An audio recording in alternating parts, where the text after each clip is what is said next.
안녕하세요. 스마트코인 트레이딩입니다. 비트 호재, 이번 인플레이션 긴축 때 금 투자는 이득이 아닐 가능성이 있다. 지금 인플레이션이 한창 진행 중이죠. 앞으로 진행될 것이다 라고 이야기하는 사람도 있지만 이미 인플레이션은 가속화되고 있는 상황입니다. 그러면서 이제 긴축에 들어가면 금 투자가 이득이 아닐 가능성이 무엇인지, 이득이 아니다 라는 건 결국 손실은 아니지만 큰 돈을 벌 수 없다라는 부분도 있죠. 어떤 내용인지 한번 보도록 하겠습니다. 미국이 인플레 잡는데 10년 걸린다는데 나는 무슨 코인을 사야 할까? 이번 인플레이션에 나는 돈을 잃을 것인가, 본전치기를 할 것인가, 이득을 볼 것인가, 어떤 코인을 언제 사느냐에 따라서 이렇게 결과가 달라질 수 있다라는 거죠. 이 뉴스를 보고 내가 순간 움찔했던 문장이 있다. 사실 인플레는 이미 와 있었는데 언론과 미국이 푸틴과 전쟁이라는 키워드를 던져주니 사람들은 그냥 푸틴 탓만 하고 있다. 그죠? 지금 전쟁 때문에 인플레가 발생한 게 아닙니다. 계속해서 누적되어 왔던 일들이었고 코로나가 발생하면서 양적 완화를 하면서 돈을 또 엄청나게 풀었고 그런 상황에 물류가 제대로 돌아가지 않으면서 이런 시스템 마비로 인한 여러 가지 문제가 발생하면서 인플레 현상이 두드러지기 시작한 거죠. 그런 상황에서 전쟁을 해버리니까 가스와 오일이 오르면서 여기에 엎친 데 덮친 격으로 불난집에 부채질이 아니라 기름을 퍼부은 약간 이런 상황이다 보니 언론에서는 이게 다 푸틴 때문이다 라고 하면서 사람들은 이런 인과관계나 전후관계를 전혀 생각하지 않고 모두가 푸틴 탓이다, 푸틴 저 새끼가 잘못했다, 저 새끼가 나쁜 놈이다 라고 몰아가고 있는 그런 상황이다라는 거죠. 여기서 생각을 조금 더 확장해보자. 예전에는 여가 생활로 영화를 많이 봤다. 선택지가 사실 많이 없었다. 물론 코로나 탓도 있지만 넷플릭스, 아마존, 디즈니 플러스, 웨이브 등등 선택지가 너무 많아지다 보니 이제는 극장을 잘 안 간다. 그죠? 예전에는 다들 영화관 가서 데이트도 하고 했지만 요즘은 뭐 코로나나 환경적인 영향도 있지만 결국 이걸 쉽게 볼 수 있는 환경이 구축이 되면서 사람들이 영화관을 잘 가지 않기 시작했죠. 인플레이션만 오면 다른 사람들은 금을 찾는다고 했는데 요즘은 금이 예전만큼 위상이 없어진 게 아닌가 하는 생각을 했다. 그리고 여기에 잠깐 심리적 트릭이 있다는 생각도 했다. 그러니까 금은 예전에 영화관 같은 존재였던 거죠. 사람들이 데이트를 하고 영화를 보기 위해서는 영화관을 갔는데 요즘은 다른 선택지가 너무 많다라는 거죠. 그래서 예전만큼 위상이 없어진 게 아닌가라는 생각이 들었다라는 말씀입니다. 그리고 여기에 약간 심리적 트릭, 그건 차트로 보도록 하겠습니다. 이때 인플레이션이 발생했고 두 번째 인플레이션이 발생했을 때 금이 갑자기 이렇게 많이 치솟았죠. 왜냐? 두 번째 인플레이션일 때 금의 가격 상승이 단순한 비례 관계로 보기 어려웠기 때문이다. 이렇게 보면은 인플레이션이 조금 더 진행됐을 뿐인데 금 가격이 이렇게 훨씬 더 많이 올랐다라는 겁니다. 다시 봐도 인플레에 비해 너무 급격한 상승을 보여준다. 그죠? 이때 인플레이션이 왔을 때는 그렇게 많이 오르지 않았지만 두 번째 인플레이션에서는 이렇게 엄청난 상승을 했다라는 겁니다. 그래서 계량 경제학 미시 데이터를 분석했을 때 GDP와 진위계수, 연관성의 로그를 적용했던 것을 기억해서 금 가격의 로그를 적용해 본 결과 로그는 큰 값을 데이터화할 때 많이 사용하죠. 그래서 로그 차트로 봤을 때는 조금 다른 형태를 띄었다라는 겁니다.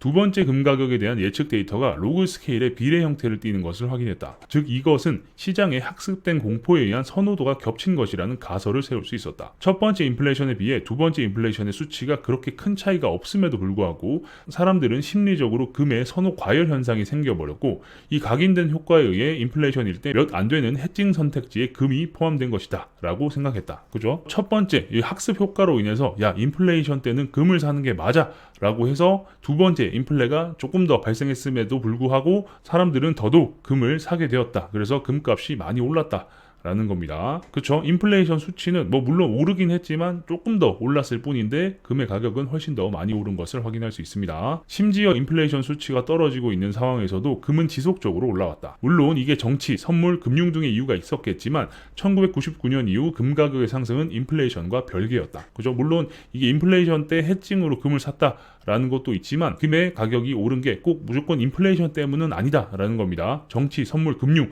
그리고 또 금이 들어가는 사치품부터 해서 여러 가지로 돈이 많이 풀리게 되고 이런 영향으로 금 가격이 계속 상승했다. 라는 거죠. 문제는 최근의 금 가격이다. 물론 뉴스나 다른 곳에서도 금 가격 상승 소식을 접했지만 생각보다 인플레이션 상승분만큼 파격적으로 금의 가격이 오르진 않았다. 그렇죠? 이렇게 코로나 이후에 인플레이션 수치가 이렇게 올라갔는데 금 가격은 인플레이션 수치가 오른 만큼 강하게 오르지 않았다라는 말이죠. 왜냐? 이때는 인플레이션과 상관없이 가격이 계속 올라왔는데 인플레이션이 실제로 진행됐을 때 금 가격이 많이 오르지 않은 이런 상황을 볼 수 있다라는 거죠.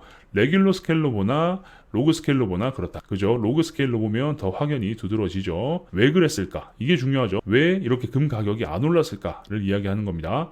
다양한 투자거리가 생겨버렸기 때문이 아닐까. 금보다 더 매력적인 끝없이 우상향하는 나스닥으로 투자 수요가 쏠려버린 게 아닐까. 그죠? 이런 합리적인 의심과 분석을 해볼 수 있는 거죠. 왜냐, 이 나스닥 지수가 정말 끝도 없이 천정부지로 솟아올랐습니다. 그러다 작년부터 인플레이션 이슈가 부상하면서 자금이 전통적 수요가 금으로 옮겨온 게 아닐까 생각했다. 그러니까 사람들이 금보다는 나스닥에 투자를 해놓으면 가격이 오르니까 나스닥에 대한 투자 수요가 많아졌다라는 거죠. 그래서 여기에 많은 돈들이 들어갔고, 그래서 금에는 상대적으로 이제 돈이 덜 들어가게 되고, 최근에 이렇게 나스닥이 피크를 찍고 계속 인플레이션치가 오르니까 야, 이제는 나스닥보다는 이제 희소성이 있는 금을 선택하자라고 하면서 비교적 조금 상승했다라고 볼 수 있는 겁니다. 당연히 투자 선택지도 기존에 비해 많아졌기 때문에 전고 1,700달러에 비해 1,900달러 수준의 상승이다. 겨우 한 10% 정도 올랐다라는 거죠. 자, 여러분도 생각해 보시면 2006년도에 여기서 나스닥에 투자를 했으면 어마어마한 상승을 다 먹을 수 있었고, 이때 금을 샀으면 별 수익을 못 봤다라는 겁니다. 그러니까 사람들은 금보다는 나스닥에 투자를 선호했다라는 걸 볼 수 있는 대목이죠. 그리고 지금 금 가격이 많이 올랐다라고 해도 피크를 찍었을 때보다 불과 10% 정도 더 올랐을 뿐입니다. 내가 하고 싶은 말의 결론은 이거다. 내일 출장이 있어서 여기까지. 자, 1부는 여기서 끝입니다. 2부에는 더 재밌는 내용들이 나오겠죠. 아무튼 이렇게 지금 금 가격이 많이 오르지 않은 이유는 다양한 투자 선택지가 생겼기 때문이다 라고도 볼 수 있는 겁니다. 비트코인도 이때 생겨가지고 어마어마하게 많이 올랐고, 나스닥 또한 마찬가지로 같이 이렇게 많이 올랐습니다. 로그로 보면 정말 많이 올랐죠. 나스닥도 많은 파동이 있었지만 결국 이렇게 꾸준한 우상향을 해왔습니다. 그래서 사람들은 금보다 다른 투자처에 많은 투자를 했고, 그래서 금이 상대적으로 지금 덜 올랐다. 하지만 또 최근에는 전통적 수요가 또 금으로 좀 옮겨오면서 금 가격이 상승했지만 과거 피크를 쳤을 때보다 얼마 오르지 못했다 라는 겁니다. 그렇기 때문에 이제 금은 생각보다 재미가 없을 수 있다라고 말씀드릴 수 있겠네요. 한 2부 내용까지 쭉 보시면 이제 이 결론이 나올 거니까 다음 영상도 기대해 주시면 감사하겠습니다. 궁금한 게 있으신 분들은 저희 커뮤니티로 들어오셔서 질문 남겨주시면 되고요. 커뮤니티 주소는 영상 하단에 있습니다. 클릭해서 입장하시면 되고, 경기도 웨일님과 저와 직접 소통도 가능합니다. 경기도 웨일님 블로그 주소도 영상 하단에 같이 남겨두도록 하겠습니다. 클릭해서 들어가 보시고요. 과거 글부터 최신 글까지 한번 쭉 보시면 코인과 관련된 인사이트를 넓히시는데 정말 많은 도움이 되실 거니까 꼭 한번 들어가셔서 보시는 것을 추천드립니다. 아래 보이시는 화면은 저희 회사에서 직접 개발한 API 트레이딩 프로그램입니다. 바이낸스, 바이비트, 비트맥스, FTX 네 군데 거래소에서 사용이 가능하고요. 요즘은 API 트레이딩이 대세죠. 정말 많은 분들이 사용하고 계시고 많은 문의가 들어오고 있는데, 그래서 기능 설명을 좀 간단하게 드리자면, 클릭을 하면 현재 호가에 자동으로 주문을 넣어주는 자동호가 기능, 자동호가 기능을 사용하면 지정가로 거래를 할 수 있는 장점이 있습니다. 누구보다 빠르게 현재 호가에 주문을 넣을 수 있죠. 주문을 넣는 순서대로 체결이 되기 때문에 훨씬 더 유리한 트레이딩이 가능하고요. 호가 누르고 수량 입력하고 주문 버튼을 눌러서 주문을 넣는 것보다 훨씬 쉽게 주문이 가능합니다. 타이밍을 놓쳐서 체결이 안 되거나 시장가로 체결이 되어버리는 그런 경험을 해보셨을 텐데요. 그런 부분을 원천 차단할 수 있는 기능이라고 보시면 되겠습니다. 수량과 범위를 정하고 클릭을 하면 최대 40개의 분할 주문을 자동으로 넣어주는 스프레드 기능, 스프레드는 거미줄이라고 생각하시면 됩니다. 올라갈수록 주문 수량이 많아지기 때문에 같은 수량으로 깔았을 때보다 훨씬 더 유리한 트레이딩이 가능합니다. 초보분들께 특히 추천드리고요. 많은 분들이 만족하면서 사용하고 계신 기능 중에 하나입니다. 손절과 익절의 퍼센트를 정해놓으면 체결과 동시에 손절 익절을 자동으로 걸어주는 스캘핑 모드, 키보드를 이용한 단축키 트레이딩 등등 다양한 기능들이 있습니다. 어떻게 동작하는지는 제가 영상으로 잠깐 보여드릴게요. 주문이 체결되었습니다. 매도 주문 입력 주문이 체결되었습니다. 스프레드 주문 완료. 스프레드 주문 주문이 체결되었습니다. 주문 취소. 주문이 체결되었습니다.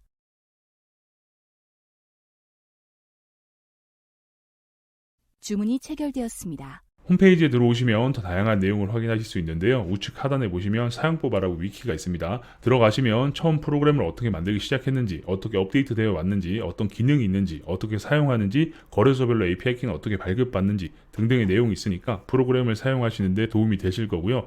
그 아래는 기존의 거래소를 사용하고 계신 분들이 프로그램을 써보실 수 있게끔 체험 쿠폰 발행 이벤트도 하고 있으니까 많은 참여 부탁드리겠습니다. 왜 프로그램으로 만들었냐라는 질문을 많이 해주시는데요. 그 이유가 속 속도 때문입니다. 속도 비교는 홈페이지에서 바로 가능하니까 비교를 해보시면 바로 와닿으실 겁니다. 주식 HTS도 프로그래머로 서비스를 하죠. 그 이유가 속도와 보안 때문인데 저희 역시 마찬가지로 속도와 보안을 고려해서 프로그래머로 서비스를 하고 있습니다. 그럼 프로그램이 이상한 거 아니냐, 믿고 써도 되냐, 이거 의심이 되실 수 있죠. 홈페이지 하단에 보시면 저희 회사 사업자 등록 번호가 오픈되어 있습니다. 고객센터 번호도 있으니까요. 운영 시간 내에 연락 주시면 언제든 친절히 응대할 수 있도록 하겠습니다. 프로그램도 문제가 없음을 인증받는 한국정보인증, 키카 인증을 모두 마쳤습니다. 그래서 프로그램을 다운로드 받으시고 설치하실 때 보면 공급자의 HG 파트너스, 저희 회사 이름이 뜨니까 이 부분을 필히 확인하시고 사용하시면 전혀 문제 없이 사용이 가능합니다. 그 외에 다른 인증들도 모두 마친 안전한 프로그램입니다. 다른 궁금한 게 있으신 분들은 우측 상단에 보이시는 카카오톡 SCT01로 카카오톡 주셔도 되고요. 아까 말씀드린 저희 커뮤니티에 들어오셔서 질문 남겨주셔도 제가 답변 드릴 수 있도록 하겠습니다. 그럼 다음 영상에서 뵙겠습니다. 감사합니다.